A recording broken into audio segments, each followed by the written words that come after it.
大家好，歡迎嚟到 Get Alive， 一個探索真實人生故事嘅頻道。透過分享那些不向命運低頭、勇敢追夢嘅故事，希望啟發每一位聽眾，用自己嘅方式創造你嘅不平凡人生。Hello， 大家好啊！今日我哋嚟傾下關於張雨晨 Fans Club 最近發生嘅一個小風波啦。咁有位 fans 咧，因為有啲行為嘅問題而俾 admin 踢咗出組。咁呢件事咧喺佢嘅 Fans Club 入邊咧都引起咗唔少嘅一啲討論啦。不過喺開始之前咧，我想講清楚先。咁呢條片咧，我哋唔係話針對邊個，或者想抹黑任何一位。咁我哋只係想用一個理性嘅角度去分析同埋思考。當我哋中意一個偶像，支持佢哋嘅時候，我哋會唔會有啲時候咧唔覺意踩咗條界線？咁如果你都有你嘅睇法嘅話咧，咁我都歡迎你留言同我哋分享。但係請大家喺留言嗰時候咧，保持冷靜，同埋要互相尊重啊，唔好喺留言區嗰度互相攻擊啊。OK， 我哋一齊用一個成熟嘅方式、理性嘅分析去睇呢件事，好嗎？咁如果你都中意張雨晨，或者你好欣賞一啲肯努力追夢、有才華又肯堅持嘅人嘅話，咁你一定會中意我呢個頻道，因為我會分享好多關於追夢、勵志故事同埋人生轉變嘅內容，希望可以陪大家一齊行過呢段人生路。咁咧，如果你係第一次嚟到我呢個頻道嘅話咧，請記得訂閱我啦。咁如果你係因為張雨晨而入嚟我呢個頻道嘅話咧，咁你都可以順便去睇翻我之前為張雨晨做過嘅一個追夢系列嘅一個 playlist 啦。咁我相信你喺當中咧都會揾到一啲共鳴同埋一啲勵志嘅啟發嘅。咁今日我哋要討論咧就係張雨晨嘅 Fans Club 入邊咧，佢嘅經理人就出咗一張貼啦。貼裏邊就有提到最近咧佢哋就取消咗一位粉絲嘅一個會員資格。咁咧就收到咗一啲其他嘅粉絲對佢嘅一個質疑。咁為咗佢嘅經理人為咗就係公平去處理呢件事咧，就喺個 post 嗰度貼文嗰度就好詳細咁樣講明咗佢哋點解要做出呢一個行為。咁佢都講咗5個原因點解啦。但係咧喺留言區嗰度咧都有啲唔同嘅聲音啊。咁今日我哋就一逐個嚟睇下嗰5個原因當中嘅。你覺得啱定係唔啱，或者你有其他嘅睇法，都歡迎大家喺樓下嗰度留言啦。咁佢嘅經理人咧講到嘅第一個原因就係話呢位 fans 咧，自從加入咗 Fans Club 之後咧，為咗能得到更多與神同行嘅掌控權咧，會經常去揾雨晨私下同佢抱怨啊，各種嘅不滿同埋安排，甚至會製造謊言去影響與神同行當時嘅團隊嘅信任。咁嗰個時候咧，雨晨喺度忙緊比賽啦，所以未能回覆佢，佢就會以情緒勒索嘅方式要求雨晨回覆佢嘅信息，或者要求打電話溝通嘅。只要信息顯示已讀，就會 delete 所有即係發出嚟嘅呢啲信息啦。咁除此之外咧，佢都會私下聯絡其他雨晨嘅 fans， 散播一啲不實嘅謠言，令到不熟悉運作嘅一啲新成員咧唔信佢所講嘅嘢。所以經過幾次嘅審視之後咧，佢哋先至決定將佢退出 Fans Club 嘅。但係咧過咗差唔多2個月啦，咁佢就私信其中一位會長啦，就請大家俾佢多一次機會加入 Fans Club。咁當時佢呢個經理人得知呢個信息之後咧，就想講大家都係抱住支持同埋愛護雨晨啦。咁與神同行呢個 Fans Club 嘅宗旨都係散播愛與包容。咁咧就再次批准佢，讓佢再次加入 Fans Club。OK， 第3個原因就係本來咧佢哋都以為唔會再有啲咩問題噶啦，但係咧佢都係一直咁樣去加其他嘅fans 啊、歌迷啊，尤其是係海外呢啲 fans 啦，咁就好熱心咁同大家傾偈啦，甚至將同雨神嘅一啲對話啊、語音記錄啊，都傳俾佢哋嚟誤導佢哋，以為佢同雨神係好 close 嘅，仲散播一啲謠言啦，講佢成日同雨神傾偈傾到3更半夜。用嗰啲唔知道不知情嗰啲身份咧，就非常之信任同埋相信佢講嘅嘢啦。咁喺冇同與神同行嘅溝通嘅情況下咧，就用咗為海外 fans 福利嘅名義，私下不斷去即係去 contact 與神。咁得知與神嘅呢個官方嘅 Facebook 有時係由 admin 嚟到幫忙 handle 之後咧，佢就會私下去即係聯繫與神啦。咁一而再而三咁發生咁嘅事件咧，佢哋就覺得唔可以再忍啦。咁因為呢件事件咧，唔單止係對與神同行呢個 fans club 嘅運作同埋團隊嘅唔尊重啦，而且都根本冇尊重與神嘅工作同埋私隱嘅。咁呢個咧就唔係一個支持與神或者為與神加油嘅一個合理嘅方式同埋行為。第4個原因咧就係呢位 fans 咧一直想喺海外成立佢自己嘅 fans club 啦，會不斷咁私信與神，要求與神批准佢呢個決定啊。咁與神咧都3番4次咁強調，如果要做嘅話咧，就必須要與呢個與神同行呢個 fans club 嘅團隊一齊。OK， 咁呢個消息同新聞咧，包括所有嘅呢啲福利啊、logo 等等咧，都要達到一致。咁有主團嘅團員加入咗海外部一齊協助大家運作，又可以避免好多不必要嘅問題啦。咁喺與神前面佢表示同意嘅，但實際上咧佢又唔係咁做，就會就轉變成用 WhatsApp group 嚟加入啲海外嘅 fans 加入去嗰度傾偈啦，然後咧就繼續私下咁樣去揾與神配合佢要做嘅活動咁嘅。咁第5個原因咧，就係一直以嚟咧 admin 即係佢 fans 與神 fans club 入邊嘅 admin 咧，都從來唔會去理會所有嘅呢啲信息啦，直到佢不斷地去私信與神咧，經常經過無數次即係咁樣去私信與神之後咧，佢嘅呢個行為就越嚟越嚴重啦，所以先開始關注佢啲私信回應佢。佢不斷用信仰嚟到情緒勒索啦，用嗰種必須要即係答應佢嘅要求，如果唔答應嘅話就講耶穌會唔開心唔滿意。咁佢哋呢個fans club 咧，其實一直以嚟都好鼓勵 fans 之間嘅互動啦，同埋一啲 interaction 嘅，但係咧就唔會去阻止或者干涉。但係假如咧當中有啲個別嘅人士有意做出損害與神同行嘅聲譽同埋分化佢哋嘅話咧，咁佢哋就會採取行動。咁咧喺呢一個 post 出咧，其實佢哋要表達嘅咧，即係話當一個粉絲做出咗一啲越軌嘅行為之後，經過咗3番4次嘅一啲妥協之後，或者一啲調解之後，都未能達到佢哋想要嘅一啲效果咧，所以佢哋先至會忍痛作出呢一次咁嘅一個決定嘅。咁我覺得作為與神嘅經理人或者佢呢個 fans club 嘅一個負責人嘅話，我覺得佢哋發表呢個聲明同埋呢個做法，我覺得係相當合理。因為當你嘅呢個團隊、你嘅呢個 fans club 越嚟越多人嘅話，就會好多有呢啲咁樣嘅人事嘅問題啦。咁當中佢都有提到，佢都有俾咗佢機會啦，俾佢加入翻，跟住但係嗰個情況都冇改變喎。咁喺呢個 fans club 入邊有咁多 fans， 如果個個都好似佢咁，個個都咁樣去俾機會嘅話，咁佢呢個 fans club 呢個運作嘅話就會好有問題啊！而且呢個 fans 不斷去散播一啲謠言同埋滋擾與神本人同埋其他嘅 fans， 同埋將佢同與神之間嘅一啲即係私信咧，都即係傳俾其他嘅一啲 fans。我覺得真係唔係幾好咯呢啲嘢。同埋我覺得即係因為好似話雨神佢啱啱開始迎嚟佢自己嘅事業嘅第二春啦。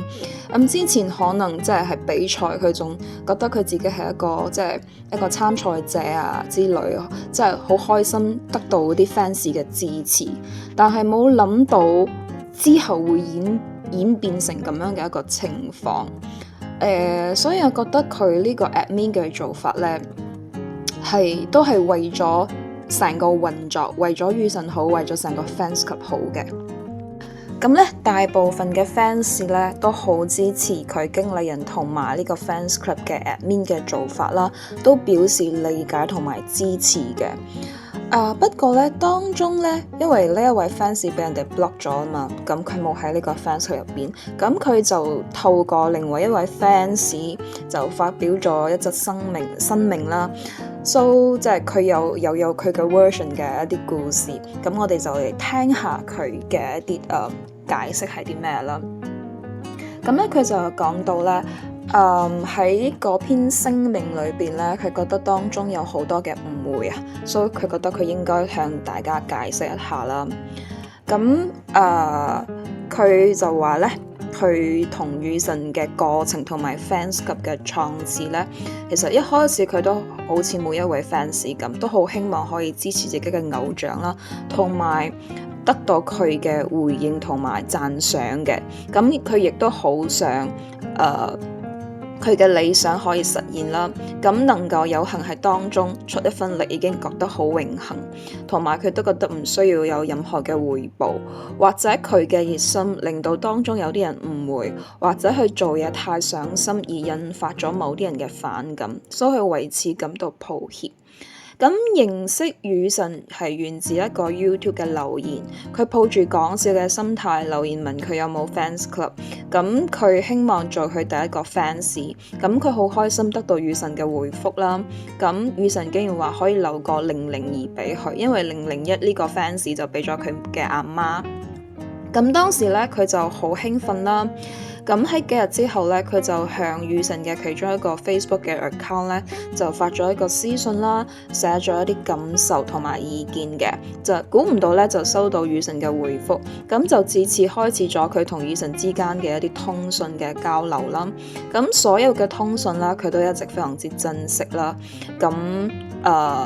亦都顧及咗雨神嘅呢個私隱同埋形象啦，咁佢都覺得係呢啲信息咧都係純粹係偶像同粉絲之間嘅正常對話，所以佢暫時認為不應該公開。咁喺雨神演繹 Superwoman 嗰一集嘅播出當晚咧，雨神就出咗個 post 啦，當中就提及希望有個雨神同行 fans club， 但係因為佢想專注比賽而冇心冇力去搞啊，所以作為佢嘅呢個忠訓咧，佢覺得佢自己有一種使命感，去想去完成雨神作為佢偶像嘅一個心願啦。咁佢就私信雨神並留言公開咁去招聘嗰啲有心人聯絡佢啦，去召集啲粉絲去做一個 fans club 出嚟嘅。咁當中喺進行呢個籌備嘅期間咧，佢就發現咧佢嘅 fans club 依家嘅嗰個會長咧，就已經喺 Facebook 嗰度建立咗雨神嘅呢個歌迷會。咁由於佢通知咁當時咧，佢就去通知雨神去聯絡此人啦。咁經過了解之後咧，雨神就提議不如佢哋一齊合作。咁呢位 fans 002呢位 fans 佢都接受啦。咁因此佢冇加入 fans club， 因為佢話佢本來就係創會會員之一。另外咧，佢都亦有講到爭權嘅誤解，同埋佢第一次被開除 fans club 會員資格嘅原因。咁喺呢個與神同行成立嘅初期咧，佢都承認的確與與神嘅呢個溝通比較緊密啦。咁佢喺一個運作嘅團隊上咧，佢就向雨神嘅經理人私信咁樣提出建議，喺抉擇嘅呢個團隊裏邊建立一個公平嘅一個投票制度，令到成員感到佢意見得到重視啦。咁可能係因為呢一個舉動引起咗一啲激烈嘅反應啊，亦都造成其他人對佢有爭權嘅誤解。不過之後咧，雨神咧就主動同佢討論要物色一個攝影師啊 photographer 啊。咁之後咧，佢就聯絡到一位 J 先生。咁啱咧，J 先生除咗係一位 photographer 之外咧，佢亦都擁有經理人嘅工作經驗啦，同埋佢好有嗰啲人際網絡嘅。咁因為佢太過開心啦，佢想像到雨神日後發展嘅種種機會啦，咁而冇顧及到其經理人嘅感受同埋影響，所以就令到佢經理人覺得佢好似越嚟越權咁嘅感覺。所以當佢發覺可能會引起誤會嘅時候咧，佢就向雨神表達咗佢嘅憂慮啦。咁雨神都答應佢去了解一下嘅。但係咧就萬冇諗到喺冇任何嘅商討或者通知之下咧，佢發覺佢自己突然之間被踢出咗與神同行，同埋連 Facebook 都入嗰個 fans page 都入唔到啊！咁之前一啲其他嘅一啲成員咧都不讀不回啊！當時佢就覺得好驚嚇，同埋好想知道，好想問下雨神咩原因啦。咁佢就喺私信裏邊同雨神講 call me。咁雨神嘅短信嘅回覆大概就係話，你先處理好你自己嘅生活啦。咁就冇好明確咁講出咩原因佢被踢出嗰個fans club 嘅。咁咧佢最後嘅總結咧，佢都有話到啦，佢唔奢望大家理解同埋贊同佢指控嘅解釋。佢只係希望咧，雨神明白佢嘅初心不變，一直堅持當初對佢嘅承諾啦。咁同埋遊戲規則有變，但係我依然會盡心盡力咁支持你。希望雨神同 admin 團隊可以再次考慮俾佢加入 Fans Club，因為佢從呢一次呢個事件當中咧已經學習到，佢承諾唔會再干涉與神同行嘅一啲事務，會安分守己咁做一個稱職嘅海外 fans。咁最後佢都再講就有一個 note 就係話，為咗保障本人利益咧，本人亦會保留係呢一次事件當中嘅一切法律追究嘅權力，同埋所有對話都有呢個 screenshot 嘅證明啦。但係基於私隱咧，喺不需要嘅情況下，絕對唔會公開。咁你又點睇佢呢一個聲明同埋佢一啲做法，或者佢為自己一啲行為嘅解釋？你覺得你有啲咩睇法呢？你係咪都認同或者唔認同？都歡迎大家喺下邊嗰度 comment 啊。咁首先我就講下我嘅睇法啦。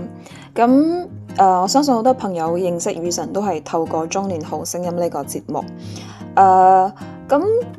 作為一個歌手喺呢一個娛樂圈浮浮沉沉咗咁多年，嚟到中年好聲音呢個節目，迎嚟自己嘅事業第二春。咁喺嚟到香港呢個地方，得到咁多新嘅 fans 嘅支持，我覺得佢本人梗係好開心啦。咁梗係會多謝一啲支持佢嘅 fans。咁喺一啲 comments 嘅地方睇到 fans 對佢嘅啲愛戴啊、欣賞。當時都仲係一個參賽者，都仲未咁忙咁紅嘅時候，作為一個普通嘅人嘅一個心態去回應一啲欣賞你嘅人，我覺得都係人之常情嚟嘅。但係日後即係你嘅一啲工作啊或者比賽越嚟越忙嘅時候，你嘅 fans 越嚟越多嘅時候，你仲係咪有咁嘅時間去回應你，或者仲應唔應該同其中一個 fans 真係咁 close？ 其實我覺得好多時候係兩面嘅。作為 fans， 我哋自己咧都需要知道我哋企嘅位置係喺邊度啊。咁如果你係真係想你嘅偶像好嘅話呢，我覺得你最好嘅一個支持方式呢，就係欣賞佢嘅音樂同埋尊重佢，唔好打擾咯。即係因為佢依家已經有佢自己嘅呢一個經理人啦，有佢自己嘅 fans club 嘅一啲 admin。咁如果人哋同你講咗係咁樣嘅説話嘅時候，我覺得有時我哋要諗，我哋做呢樣嘢係為對方好，定係為我哋自己好？好多時候我哋做好多嘢，可能係基於我哋自己嘅一啲執着啊，即係我要你食呢樣嘢，係咪人哋中意食嘅先？定係因為你想去食，你想去試呢樣嘢，你認同你嘅呢個講法？所以咧，嗰個 objective 係好重要嘅，唔係因為你覺得呢樣嘢，我做呢樣嘢係為你好，咁你就硬硬咁樣要人哋去 follow 你嘅一啲建議。咁我覺得呢件事件上咧，我自己嘅睇法，我睇到係咁啦。咁作為 fans，可能都會覺得之前你即係同我溝通咁密啦，咁點解依家好似就冇乜reply 我嘅 message？ 咁可能心態上會有覺得有啲落差，但係你都必須要知道喎，你嘅偶像，你都希望你偶像紅啊嘛。咁紅咗之後，冇理由你仲可以好似話一直 reply 你啊，私有化或者咁樣嘅嘢。咁你心態上嘅一啲落差，係你自己必須要去digest 嘅一樣嘢嚟嘅。你唔可以覺得你係002，你有一種特權咁樣嘅一種睇法咯。即係呢啲嘢係你自己嘅一個心態上，同埋你需要去理解同埋去 digest 嘅嘢咯，而唔係覺得你嘅偶像好似對你嘅態度同之前唔同咗啊，或者你需要去做更多嘅嘢嚟獲得關注，或者覺得要得到你偶像嘅認同。所以你睇呢個事件嘅嗰個心態上就係有唔啱咯。咁其實我哋每個人支持一個偶像或者雨神其他嘅一啲 fans 喺佢嘅 fans 區入邊，每個人都係因為中意佢、支持佢追夢而欣賞佢而去支持佢噶啦。好似我都係好支持雨神噶嘛，所以我嘅頻道一開始就講好多佢嘅呢一啲追夢嘅故事啊，希望更多人知道原來佢係一個咁有 heart、咁努力嘅藝人而去支持佢。咁我哋唔會話因為我做咗咁多嘢去同你講雨神啊，睇下我做咗好多你嘅 video 啊，我要得到你嘅一啲即係稱讚啊，咁唔會噶，因為我哋真係覺得呢個人係有心追夢嘅，